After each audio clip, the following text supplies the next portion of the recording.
Hello everyone. Today, we're going to take another look at the ever-evolving information surrounding the future characters who will be arriving in upcoming versions. As always, all the information we'll be covering comes from sources considered credible. In the previous video, we took a comprehensive look at the version 4.6 beta schedule, as well as the total amount of free rewards we can obtain throughout version 4.5. If you haven't watched that video yet, I highly recommend checking it out first. This time, we're going back to one of the most anticipated characters from Plan Arcadia, Nihilux. There are several interesting new updates about Nihilux that we need to discuss, so without further ado, let's get straight into it. Before we get into the details, there's something important I need to mention regarding the source. Today's information comes from a source that's quite different from what we usually cover, and I'm pretty sure many of you may have never heard of or seen this source before. The source I'm referring to is an X account called Hams, Child of Anis Rava. Even their credibility has not been fully confirmed yet. However, there's a specific reason why I decided to cover information from this source.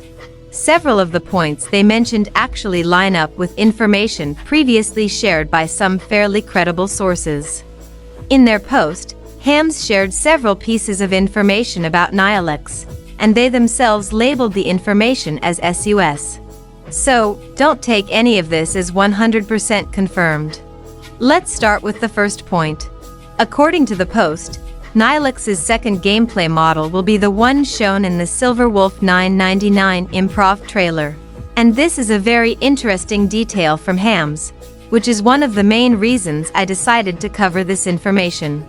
That's because this statement is almost exactly the same as what Full Stop Chan via HXG leaks previously shared in our discussion a few days ago. What's even more surprising is that Hams actually shared this information several days before Full Stop Chan did. Full Stop Chan shared their information on August 14th, while Hams had already posted it on August 9th. Now, let's move on to the second point, which is probably the most surprising one. And this one is related to Nihilux's gameplay mechanics, something we have genuinely never seen before. According to Hams, Nihilux will essentially be an immortal character, with a special mechanic that gives her no normal HP bar. Yeah, this is pretty interesting because it means Nihilux's HP system would be completely different from the characters we're used to seeing. What's even more surprising is that Nihilux apparently cannot be killed even when her HP reaches 0. Naturally, this raises a huge question. If that's the case, how can Nihilux actually lose a battle?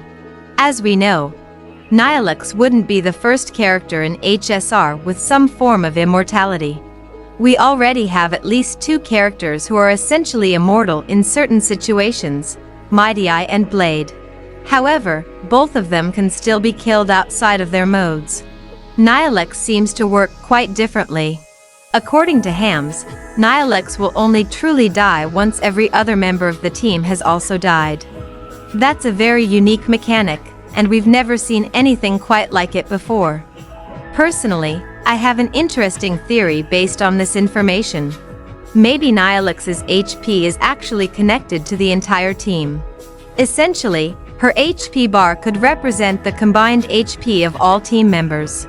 The mechanic might work somewhat similarly to Cyrene sharing HP with her memo sprite.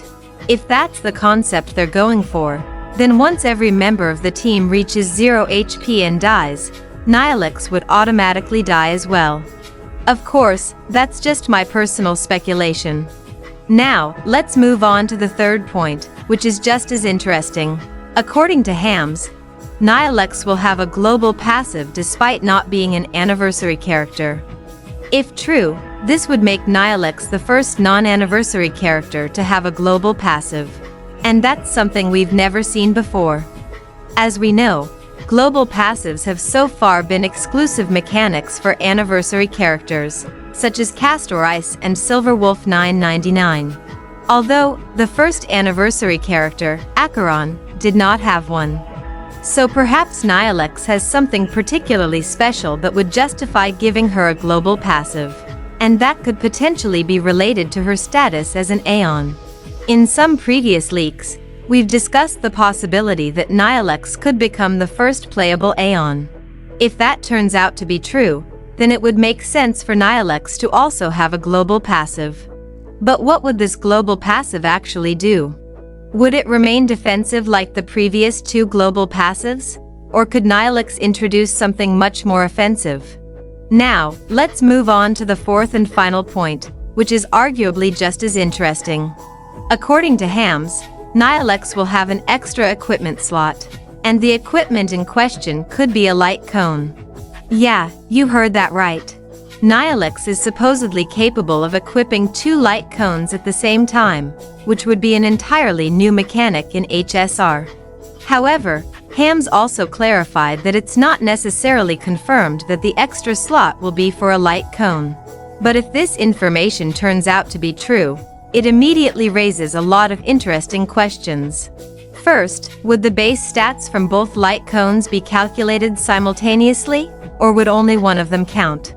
Second, would Nihilux receive the full effects of both light cones at the same time? For example, Nihilux is rumored to be an elation character. If she could equip Sparksy's signature light cone in the first slot and Silverwolf 999's signature light cone in the second slot, would she receive the effects of both light cones simultaneously? And finally, what about Nihilux's own signature light cone? Would she have 2 signature light cones to fill both of her slots, or would she only have one like every other character? Obviously, none of these questions can be answered right now. And I want to remind you once again that Hams themselves labeled this information as SUS. On top of that, all of these details are supposedly coming from a trial or testing phase, so there's still a very high chance that some or even all of these mechanics could change in the future. So, what do you guys think about all of this? Out of the 4 points shared by Hams, which one do you think sounds the most believable?